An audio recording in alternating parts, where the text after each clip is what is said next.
Macheni nyakura mogejo ncheno mar mbakoro mochako sanda ko sikalo pagadek tok sangwen okinyi ma kawuono kendo wabedo ka githuolo mano mar twak ka warango kama piny Kenya chomo kawuono wadarango nyakura mogejo wang piedho jomany opande jatend piny Kenya uloso weekend mane wantieni kendo okata weekend mano juma mokalo gino ma ulose eni jogo mawuok e gwenge kata counties mantiere kod tongi pinje mamoko gima kamano dhi bedo ka igolo weche mag vetting kogole tiende nango mondo mi ji ok oyud opande kaka dwarore. Antiere kaka kod jalonye weche tudruok pinje maoko Benedict Arwa mabende wadarwak godo kinyi makawuono ami thuolo mar mondo mi moswa kato bang'e nango winyane sigana maloswa kaka kod jafambo wadwa mano Otieno Daniel mabende otwak kinde mokalo weche manyien maloso dicheno manyoro mokwongo mi Benedict thuolo mar mondo mi moswa kinyi makawuono oyawre Benedict kendo machiegni oyawre ahinya kendo agoero kamano amor kendo biro go mbaka kodi kawuono ero kamana ahinya kendo nyakora mogejo wang ang'eni ka watwak ka kono Benedict wadhido thuolo mag rango kaka oganda mopogore golo pachgi sano winyane sigana molos maka kod Otieno Daniel kato bang'e waduogo ka kod twak achiel kachiel. Bang' jatend piny William Ruto ogolo chik mar wito oko chenro mar goyo kogno jopiny madwaro ka opande kata obok wuoth mag passport e counties mayudore e kiew mag Kenya kod pinje maoko mokuom jotelo ok tumo suogi okang' makamano. E romo magalamoro mar jokanyo e duond bura mar ODM ma otimre e kaunti ma Kakamega odiechieng' ma kawuono kweth jokanyo mag ODM okwedo okang' makamano. Kotelni kod jaod bura ma Lugari Nabina Bwera gikoni chik mar go kogno jopiny madwaro ka opande e tong' mar Kenya koro nyaka duoki. We have also resolved that the decision taken by His Excellency the President on opening up our territories for purposes of registration of persons by removing vetting of people on the border counties should be recited. Wechego bende osir kod nyawadgi ma Budalangi Rafael Wanjala ma wacho ni okang' mar ng'ado chik makamano oko biro rocho arita ma pachoka kolero ni mano biro miyo jonjore thuolo mar donjo pachoka e yo mayot. Tunataka kuambia Mheshimiwa Rais tunajua anataka kura, lakini let's get genuine votes. Tusiallow Al-Shabaab waingie hapa Kenya, waanze kupenetrate, waende Amerika wafanye makosa.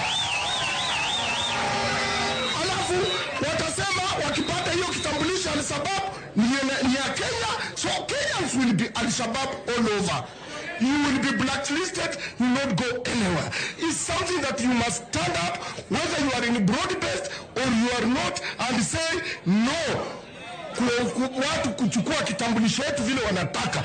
Wanjala bende okoni okang' makamano biro miyo jogo ma ok e kiew mar piny Kenya yudo tije pinje maoko ka gitiyo gi opande mar Kenya kendo geng'o ne jo Kenya dhi nyime gi yudo tich e pinje maoko. Gino molero ni biro keto piny Kenya kama tek mokalo. We are making a very big mistake to our country. After Trump, America ndio developed country, lakini bado anachunga nchi yake isiwe infiltrated na foreigners. Kenya sisi tukiwa kwa border, watu watatoka nje watachukua vitambulisho zetu, watachukua passport zetu. Watoto wetu hawataenda ng'ambo kwa sababu foreigners wakora watatumia passport zetu. We will be blacklisted in the whole world. Watachukua nafasi yetu na watakuwa State House.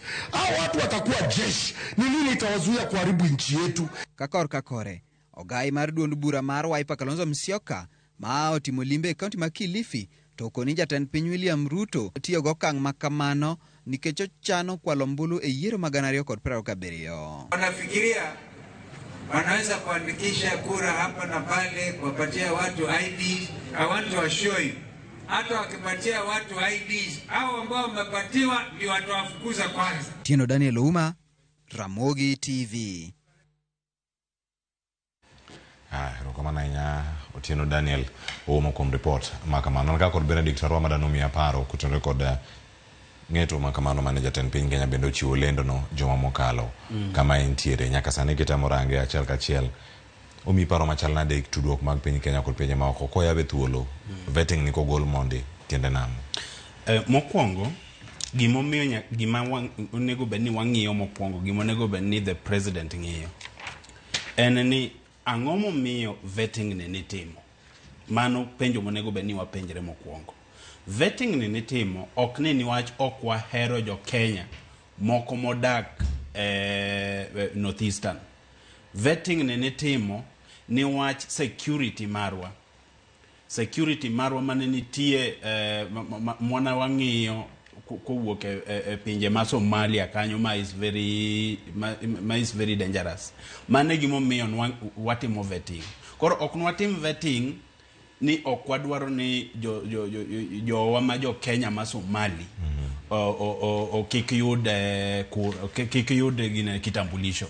Nwatimogi ni wach the security marwa. Koro abwok kabisa en gimoro mobuoga ni the president manitie gi responsibility to protect jo Kenya. Koro sani ni wach gimoro mwanyalo wacho mana ni because of the political expediency ni koro noweyo ni koro ni jite imiyo kipande. Gima dhi timre kanyo en niya, kisegolo ni koro ni jite idhi miyo kitambe without kitambulisho without vetting. En gini dhi miyo thuolo nyaka jomoko kaka Al-Shabaab. Niwach ing'e ni malo kacha king'iyo Wajir, king'iyo Garissa, king'iyo gine manitie that along the northern part of the country. Mondo ipog ja Somalia maja Kenya gi ja Somalia maja Somali tek. Kore mane gimomiyo nwatimo vetting. Mondo wang'e ni ng'ama wamiyo kitambulisho ni en ng'ama ber. To ok wamiye kitambulisho mondo use that kitambulisho mondo ochak kelo ochak go wagi ginene gi kaka ne gigoyo ginene Westgate and all that. Koro en wach malich ahinya. En wach moro ma onego bedni president ng'iyo wach ni matut. To kinde ma josiasa bende koro chako donjo e gini kendo nene ka tulo miyelo tigo do kaka kuo. Ochalo nade kirange nikech ka wan gi pinje mopogore opogore. Kirango piny Kenya, ogotong kod Somalia, Ethiopia, Sudan ma milambo, Uganda, irangane kama chielo bendo mantiere piny Tanzania, mwalo kirango kanyo county no mano Narok, Kajiado, Taita Taveta, Kwale kod counties mamoko mantiere malo mwacho kacha Marsabit, iranga Mandera, Wajir, ntie mano mara Garissa, Turkana machini koda South Sudan, kachel koda ka Uganda. Kama gintie Busia, West Pokot, mago duto machini kod Uganda. Kadipono yaogi tongo duto mondo mi jopinyo donji, to vetting ni kende, ema kik tim ne jogi. Iwani ikine makoro josiasa odonje, to ringo kode. Nyalo kitoka machalare kwa choni jatend piny ponono chano kelo ji kawoke pinje maoko mondo miyo lutombulo yero mabiro. Koro king'iyo boda wa kuma wan go gi shida en boda miluongo ni Northeastern. Northeastern mano kuma wan go gi Wajir, kanyo kuma wan go gi Garissa. Niwach king'iyo tong' moko, king'iyo tong' Kenya gi Uganda, kacha idhi yudo ka wan kacha gi jo Turkana, then wan gi jo Karamojong mar Uganda. Koro kanyo security manitie ka kanyo en ni jo Karamojong gi jo Turkana ma Kenya ka gore ga, but gigore niwach pi ng'eni mago jok ma kizungu wacho ni pastoralists. Koro gigore on that. But king'iyo kendo tong' mar Kenya gi South Sudan, kacha wan gi Turkana gi tribe moro miluongo ni Toposa manitie South Sudan. Kanyo gigore ne pi moro kanyo iluongo ni Ilemi Triangle. Shida kumon wagoga ginene kuma wang'iyoga kuma vetting timrega maber en Garissa gi Wajir. Kanyo gimomiyo vetting timre en because of Al-Shabaab. Ingeni tong' mar Kenya gi Uganda gi tong' mar Kenya gi South Sudan okwagoga vetting seriously because jogo first of all gin pastoralists. Koro the only interest magin go en ni giyud pi, dhog gi oyud pi, gichiem maber and wach no rumo. Lakini king'iyo the interest manitie the other part of the northeastern kuma wan go gi Garissa gi Wajir, en ni kae kumi yudo ka Al-Shabaab nitie ahinya. Kanye miyudo ka Al-Shabaab dongi inyalo paro ka Al-Shabaab onego jombalariany ma Garissa. Nyocha kae mana area ma jo Al-Shabaab be ogoyo jo gin chief adek mana gikwalo mana odhi ng'iyo security mar the president. Koro iyudo ka the vetting mwatimoga en ga majorly along the northeastern part because of the problem of the terrorism. Mwasega yudo ka jogo wuok koya Somalia to biro to donjo Kenya to donjo Wajir, Garissa, and then gichako kelo terrorism in that area. Yeah. Iga mokalo jatend piny Kenya nochiwo gini mana kalendo ni wachano golo weche mag vetting. Mano higni 2 bang' kosedonjo e sirkal kendo en jatend piny. Kamachielo kwarango gino osebedo thuolo ariga mar 1960 gi wiye kanochak chenro gi duto. Iparo ni paro mar siasa madonjo e kinde ma gima kama iloso. Wawinjo kata gavana ma Trans Nzoia Natembeya kaloso. Kendo Natembeya koloso wawinja ne kaka noloso mondi kata ngikona Natembeya ngamosetiyo kaka commissioner mano mara obila e konde mopogore ma pacho kae kata kaka telo mar loch nanga kagolo statements abila gitine nango ne jatend piny Kenya matiyo kendo mantiere apisa ni waja winjane. Wale watu ambao wamekamata machifu wetu sasa watapewa vitambulisho ya Kenya freely. Watapewa. Sasa wakitoka pale wakienda kuteka nyara watu wengine wakikamatwa watakuwa wamebeba ID ya nani? Ya Kenya. Watakuwa wanasema wa Kenya wamekuwa watu kuteka nyara watu. These things ziko na serious security implications. Ndio kitu ya kufanya kiwalaola namna hii. Itafika mahali hawa watu watakuja kwa wingi, hata MCA atachaguliwa, hata MP atachaguliwa, hata governor atachaguliwa, hata msukuchua president atachaguliwa na atakuwa mgeni, atakuwa Mkenya. Wengine wataingia kwa jeshi, wataingia kwa polisi.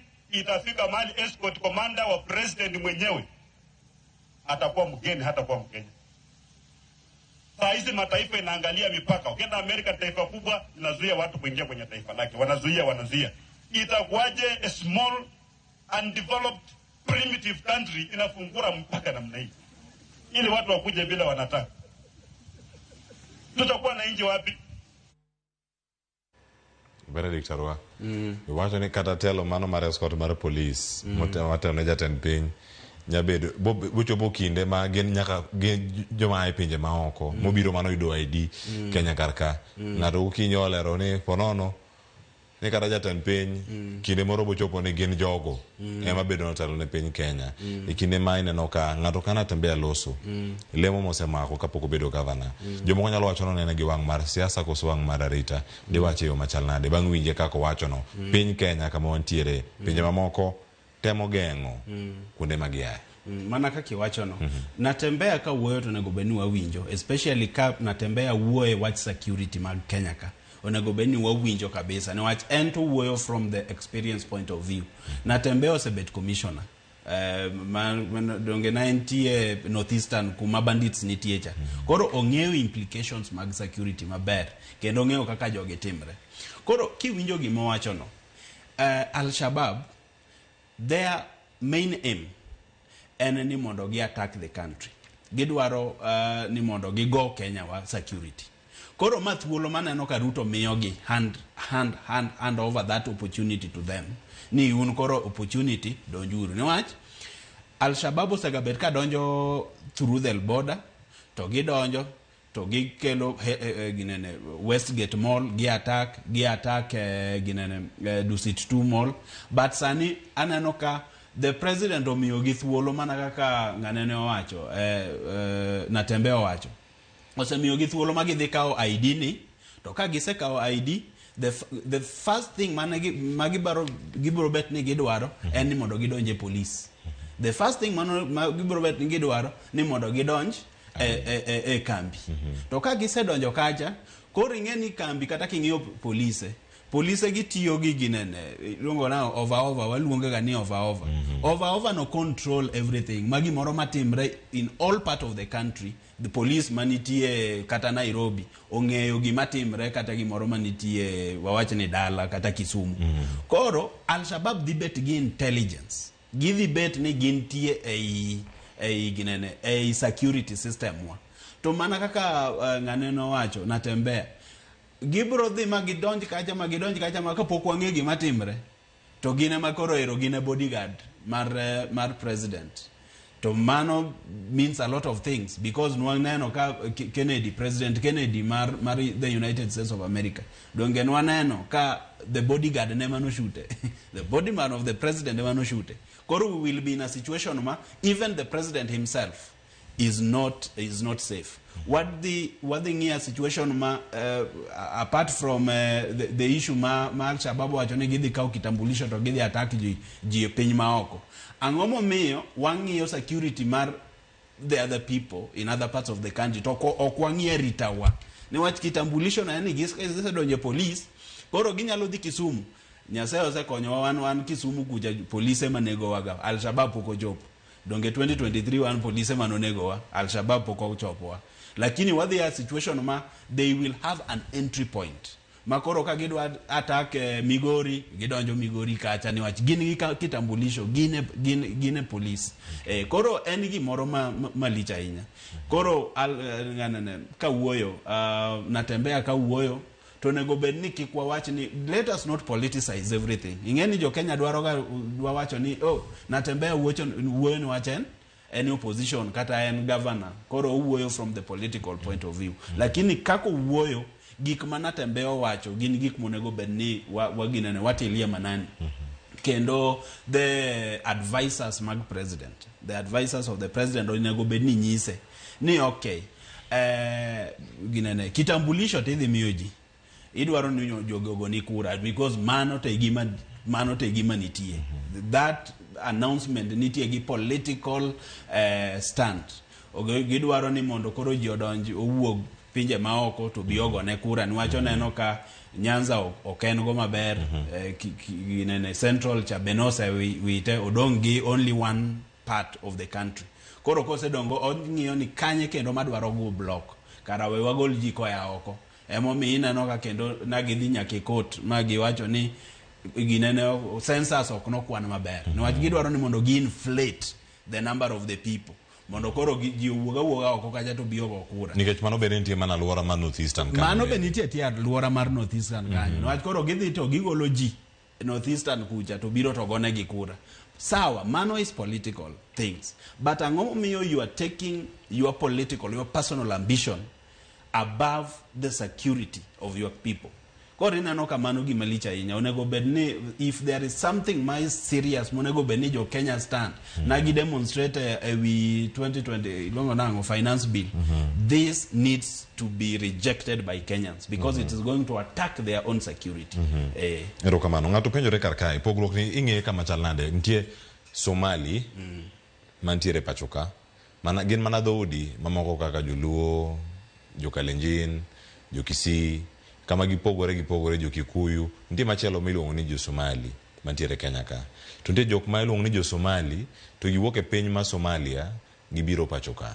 E kinde mitimo pogruok kata vetting abilani nitimo ga vetting ne jogo mane gin Somali dot ma Somali man Kenya kos Jo-Somalia madonjo piny Kenya ka gikalo e border mano ka gitiyo kata gi Garissa kata ka gidonjo gi malo Mandera kata gidonjo gi Wajir kama gintiere ka irango gi kama chal nikech border ma Wajir kirango kama intie ki access godo piny Kenya gi border point bende ma Garissa vetting duro kitimo ka itimo ne jok madonjo ga ka kose itimo ne jok ma obedo iye kanyo jok monyuol kar kanyo nikech ne mor ne jogo bang' lendo makama ne giwacho ni wamor ni koro wadhi through process machalo kama biro nyabedo mor ne jok ma odak Somalia mosegombo biro Kenya mada biro timo timbe njore nitie ma biro bende mana timo ohala pek gi yot magini osebedo go kar kanyo magi minono ga giponono. Koro adwa chako mana kuma nwachake vetting kitimo ne Jo-Somali te itimo ne jo Somali, jo ma Somali modak Kenya, ma jo Kenya. Ng'e nitie jo Somali ma jo Wajia, to wan gi jo Somali ma jo Garissa. Lakini wan gi jo Somali ma jo Somalia. Koro vetting tek mondo ing'e ni jo Somali ma jo Somalia en ng'a. To jo Somali ma jo Wajia en ng'a. Niwach giwacho dhok achiel. Koro kitimo vetting, to kwa tim vetting ni ok wahero jo Somali kata ni washukugi. Watimo vetting mondo wang'e ni to in ja Somali ma ja Somalia moya Somalia, koso in ja Somali modak Garissa, in ja Somali ma ja Kenya modak Wajia. Ting'eni kokitimo vetting no, to tek mondo ipog ja Somali ma ja Kenya gi jo Somali ma ja Somalia. Koro vetting ok inyal ng'eyo sani king'iyo ja Somali, the community ma jo Somalia. Tek mondo ing'e ni to ginene ma ja Kenya kata ma ja Somalia. Koro mane gimomiyo itimo ga vetting no. Koro mane gimomiyo itimo vetting no.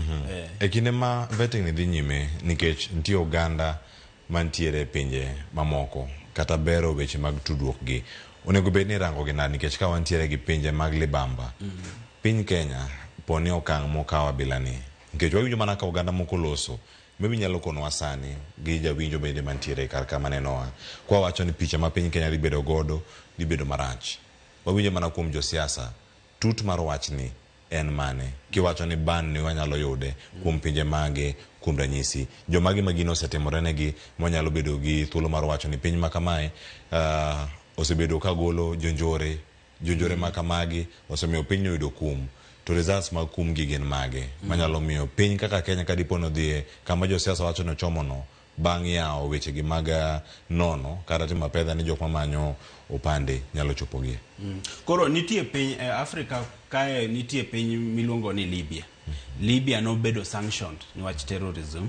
King'iyo Middle East, wan gi piny miluongo ni Iraq, wan gi piny miluongo ni Afghanistan, wan gi piny miluongo ni Syria mane ogolo president gi Assad the other day. Mago pinje mane obedo the United Nations nodhi mo oketo gi kaka gin pinje go ma sponsor iluongo ni state sponsored terrorism. Koro ka ibedo sanctioned, piny ko bedo sanctioned, Kenya ko bedo sanctioned, to mano manyiso ni trade ohala ma Kenya nyalo gogo gi pinje moko onge. Mano mokwongo. Mar ariyo, kibedo ibedo sanctioned kaka the state sponsor of terrorism, iyudo ka nitie pesa moko mwayudo ga kowuok jo tourist mawuok e pinje maoko to biro Kenya ni gibiro limo Kenya. Koro ing'eni nyingwa idhi keth kucha, idhi keth oko kucha. Ni Kenya en piny marach because Kenya en gi terrorists. Sani ng'eni wawacho, sani kwa wacho gimatimre DRC ni. DRC is just a province magore kacha miluongo ni Kivu, North and South Kivu, mane piny magore. Lakini wan owuok sani kaka wawacho en ni DRC is insecure. Okwadwa wacho ni it is part of the DRC. Koro kwa ginene, kwa yie ne jo terrorist moya Somalia gi modonjo Kenya, to gichako kao ID wa, gichako kao passport wa, to gichako timogo terrorism e pinje moko maoko kaka Uganda, kata pinje ma are outside Africa, kata UK and all that, to yudgi ni gin gi ID wa. Koro gidhi wacho ni Kenya en piny manitie gi terrorists.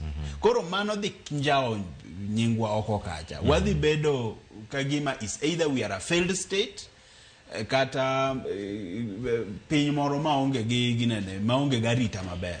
Koro kata jo mabiro investors ok dhi bet ni dhi biro ka because out of fear ni ka wadonjo kacha to jonjore dhi gowa. Ing'eni investors wuok oko, johala moko mowuok e pinje moko, giwuok oko to gidonjo ka. To gima johala ng'iyo mokwongo, ja investor ng'iyo mokwongo, en ni am I secure?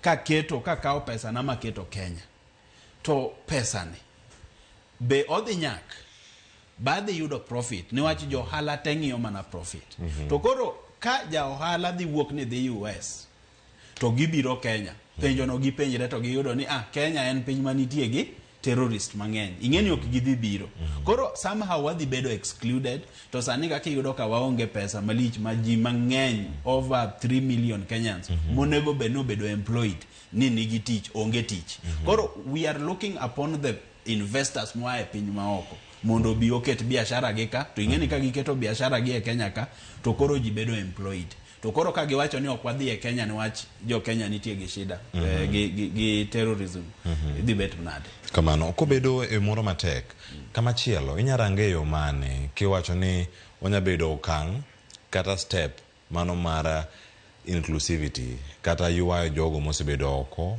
mawacho ni Kenya bor mondo michop Kenya iwacho Kenya ni Nairobi ponono kichopo Nairobi to mani chopo Kenya gin ka gima gintiere oko okang ni ponono odhi konyo jo Somali oganda jo Somali man Kenya e yo machal nade yudo chenro mag sirkal nikech mari gima iwacho no kel chenro no machiegni kodgi moko gidwaro Huduma Center machiegni kodgi ginyalo kawo passports magi ginyalo kawo ID yo mayot vetting cha bende ogol karka extent machal nade magini dhi kelo ber ne oganda mantie kanyo ma jo Kenya ma dieri nyalo bedo ne magi to gin jonjore kata kitimo ne vetting no gima kama bedo kaka ber mare nya bedo ne mani kinde gine oganda go mokwongo ok ochuno nyaka vetting goal mondo Huduma Center ochop North Eastern Huduma Center nyalo chopo North Eastern nyalo chopo Garissa nyalo chopo Wajir kata ka vetting ni nitie ber manitie magi dhi yudo and they are not going to be vetted that is it or they are not going to be vetted gimoro kidwaro ID to idhi penji gik mang'eny swali mang'eny mondo ging'e ka adieri ni ja Kenya mano dhi bet ni dhi onge lakini adier apart from that they are going to lose more than niwach kiseyudo ID to because vetting ogol to jo Somalia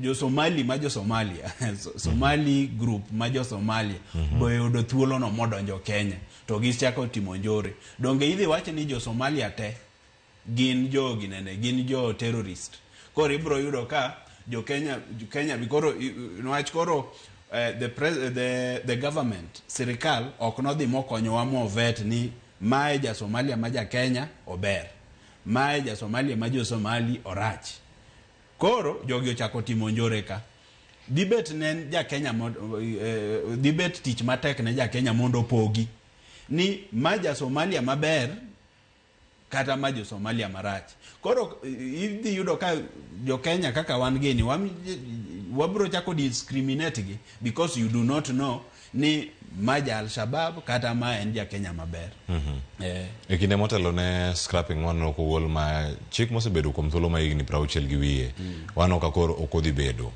e kinde mane ntiere oganda mamoko ponono ne giyudo citizenship gi kata proof documentation ne pek gi yot mare ne gin mage to kinde bende kirange dipo ni jok moko de ti kod route machalo kamano mar donjo pacho ka kopogore gi oganda jo Somali ginoya donja gi corridor mose yawgi kata kopogore gi committee vetting malichni ahinya wayud ka jomoko turore gi corridor go kendo gidu thuolo mar donjo pacho kai seler no chiedana ma ginyalo kelo weche wa ka wadak ma oganda kod uchumi kalure kod sanctions ma pono nyalo biro kalure ni medruok weche mag njore kinde malose ni kaponi monj ma kama gitimore to gitimre mana tok gigo bedo karka bipani tudruok kata kaka jo piny ma oko neno piny Kenya sani kama lose ni deponi okelo to jatend piny Kenya dhi North Eastern chief monego bed ni kata ka pango chenro magari takwe osemako dhi to gima gilose en mana neno ni omedi yao tong' e kindgi kendo otim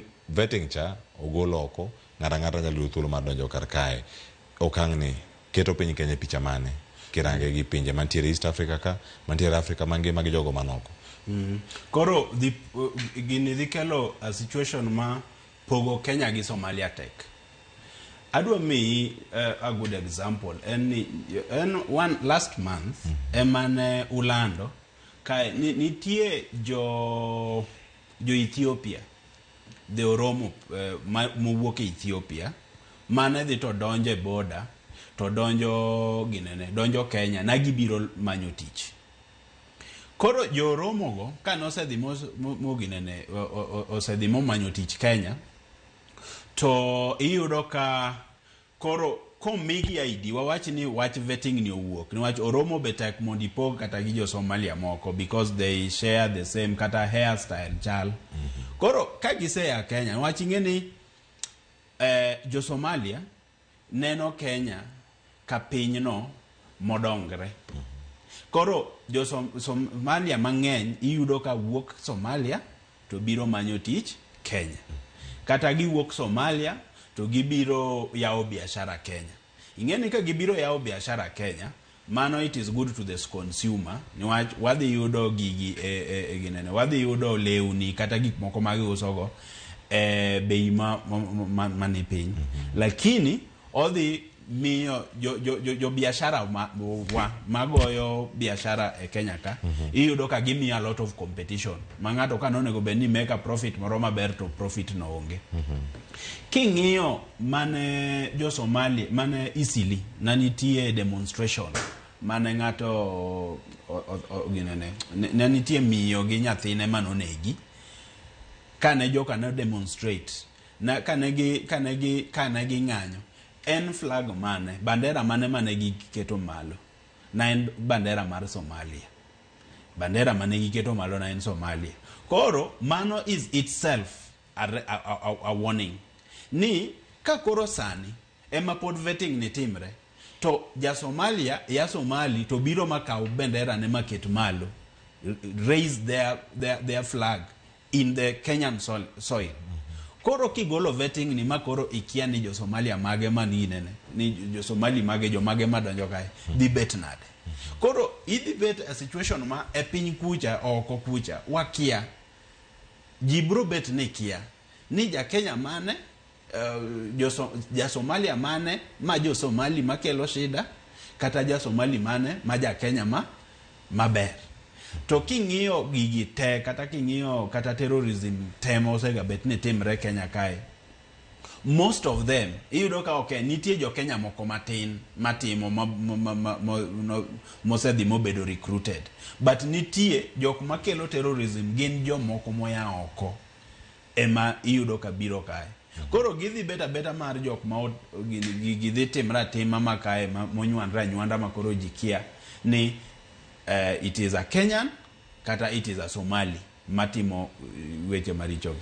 Erokamano. Mondo mi vetting ni nachaki ne ntiere lwenyno mano mar shifter kachel koda ka koko kata nok mar arita e kinde machon.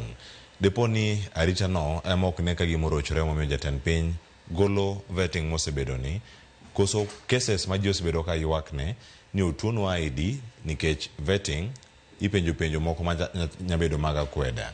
Diponi cases kata mag security gi ema odok piny mag security go nikech sani kama lose ni oganda jo Kenya moko penjre ni gidhi bedo e kinde mane mano ma wantiere sani ma ntiere monj ma itimo ka gi kacha ntie threats ma ichiwo ntie chife molal to juma ma chife go lale ma chake lando kanyo gini ogol karka. Deponi arita ema omedo ridore koso lwenje ma poko ne gwenge gi manya miyo koro paro ma kama e biro to benen paro ma ochiny e kinde gi koro iwacho gimoro maber kanyo madwaro ni mondo aeleza shifter daw mane nitie shifter I think it was in 1960s.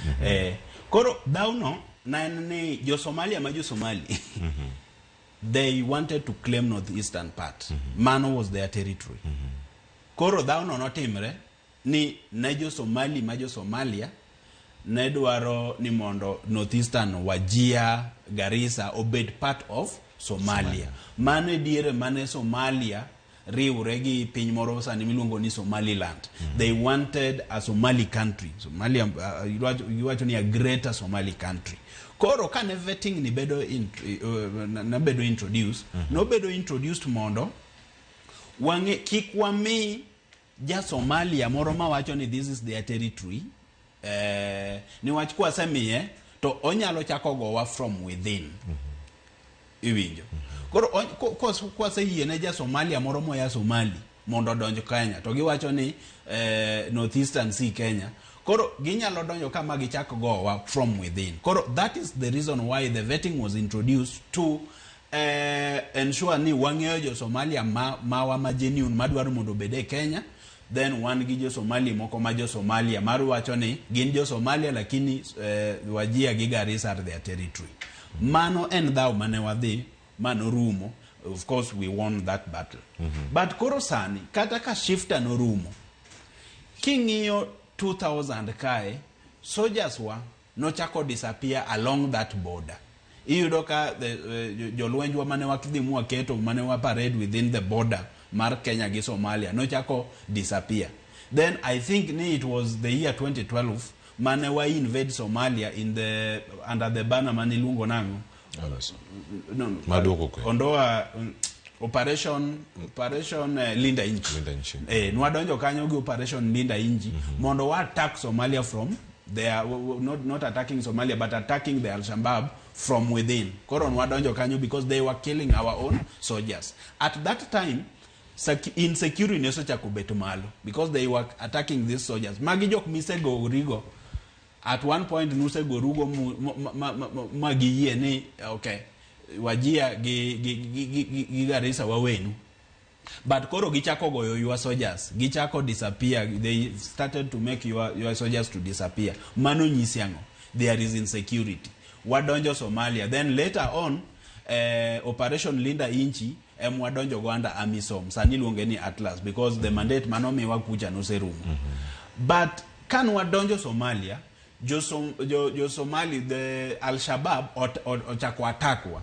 They kanye makoro nwabet gi ginene kanye mwabet gi Westgate Mall attack, kanye mwabet gi Dusit 2 attack, kanye kumane matatu obedo blown up ginene Homeland along Thika Road. Koro insecurity onodhi malo. Koro sani kaduoko penjo miwacho ni to sani koro arita wa oseridre koso ogonyre. Sani arita wa ok wanyal wacho no ridre. Ni wach kata seche mwuoyo koni was it on 7th mane the police ogolo alert ni the terrorists are attacking they are targeting our malls, they are going to attack our malls. Koro manyo kumo kinyalo wacho ni arita oginene ni koro ni arita koro wango maber koro wagol vetting ni. Vetting no is necessary not only because ne shifter no serumo but it is necessary mondo wa ginene wa tieg arita wa mayeka. Kendo kanyalre kar mondo ginene okay ko kidwar ni nene ka giwacho ni okay we don't want to they don't want the vetting anymore. To kara gima koro nego bed gitim gima ne President Uhuru Kenyatta na dwa timo mar building a wall between Kenya and Somalia. Because kaje ingeni is a porous border. Ngato nyalo wuok koni to wuok Kenya to donjo kocha to wuok kocha to donjo koni. Bas koro kiwacho ni okay vetting no kidwa to kara build that wall mondo that fence wangen ni koni to Somalia there cannot be that movement ma wuok Kenya to the Somalia to wuok Somalia to donjo Kenya onge. Koro wangen ni joma nitie Kenya, let us now treat them as Kenyans. Koro kata kana inja Somalia mano sa Somalia to border no yudi Kenya. Karawe let us treat you as a Kenyan. Lakini gimoro ka the border is still porous. Police wa podinego kucha. Ginene our chief madhingi arita mar the president bedo abducted. Then in that situation ikao vetting nigolo. Sani onego beni vetting no kor kiride zaidi kar mondo igole onego beni ride zaidi because ginene kingiyo kata chief kidhi office chief iyudo kondik chief ni the president, the office of the president. Koro if you abduct a chief, actually you have abducted an authority of the president. You have abducted ngamatio in the office of the president. Koro wan jok moko maonge kata good president gi wan koro wadhi betna okiti kata office mubunge kata mubunge na onge koro wadhi betna na rita wadhi betna koro warida rita to gimoro mar ni the president kao security wa to tugogo kanyathi mano gimoko nego bed ni waginene wagri kamano to okang' ma jatend piny Kenya okawo en moro ma ponono nyalo bedo challenged e doho ma pacho ka koso gima wacho no mano e kama ochung' ka orang ka jok marango tudruok mag piny Kenya kod pinje mamoko sani goro kwarango tudruok mar piny Kenya kod piny Somalia kata kopogore gi kwethni mano mar Al-Shabaab. Gini inyalo ng'iye doho lakini doho to nyalo ng'iye in terms of discrimination. The opponents nyalo dhi to nyiso doho ni ang'o momiyo jo Kenya moko ok bed vetted to wan wabedo vetted. Ang'o momiyo ok vet Jaturkana, ok vet Jaluo to Joluo pakana gi jo ginene gi jo Tanzania.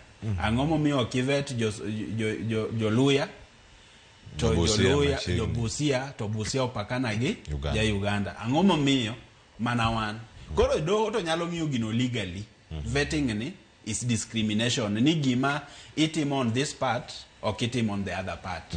Ma koro kidhi e doho kacha tingeni it is pata potea. Luwre gi kaka the doho dhi interpret gi kaka doho dhi bedo convinced. Kamano Benedict adana yudo wach mari mogik ka watiyo kotare go chenro giduto ma pod dhi bedo e twak malach ahinya e juma ma wantie ni ndalo manok bang' ka jatend piny Kenya nosegolo wach na oko bed mari mogik. Wach mara mogik en ni tend sirkal mar Kenya Kwanza owe tugo gi arita mar jo Kenya. Wach ni awuoyo ka kendo litna kabisa. Ni wach anyalo paro ni higa mar 2023 kane jowa onegi Kisumu mani igologi e ot tinegogi. The president nochung' mowacho ni police otimo tim maber. Manyiso ni at that particular time ok nong'i security mar ja Kenya. En nong'iyo ni the police notimo tich maber mondo sustain in power. King'iyo sani be iyudo ka aritawa osedhi morocho ogolo vetim ni wach odwaro ni mondo bed president. A time comes when your personal ambitions nyaki ket piny mondo ing'i the security interest of your country. One international relations wawacho ni the interest mwang'iyo the country has several interests. Number one gi interest mar arita wawacho ni security interest. Mar ariyo wan gi economic interest. Mar adek wan gi political interest. To political interest gi wagolo oko, security interest gi wagolo oko, and economic interest wagolo oko. Koro nyaka the president or the married our security interest. Agonero kamananya Benedict Arwa kundu thuolo matwa kodwa odiochieng' ni makawuono. Nyakoro mojang mano Benedict Arwa jalonye weche mag tudruok pinje maoko mabende en japuonje weche mag international relations kod mago mag diplomasia. Achiel kuom mbalariany ma pacho kae oyudo thuolo mar twak kode achiel kachiel kono malene kotenore kod jogo apedha ne jogo mamanyo opande. Agero ni somo gimoko ariyo kata adek e iye kanyo Ahmed bedo kod odiochieng' makare chenro mamoko mag Ramogi TV mabiro akelo ni chenro mar piny kod mbaka romo kawuono nyinga Cleophas Oluoch jakisumo kanyo kwar mokeo nyaka sango orit masane warado odiochieng' makiny e chenro mar piny kod mbaka romo kan ka kod jowetega Sharon Ong'ao kod Joyce Oduor orit masane.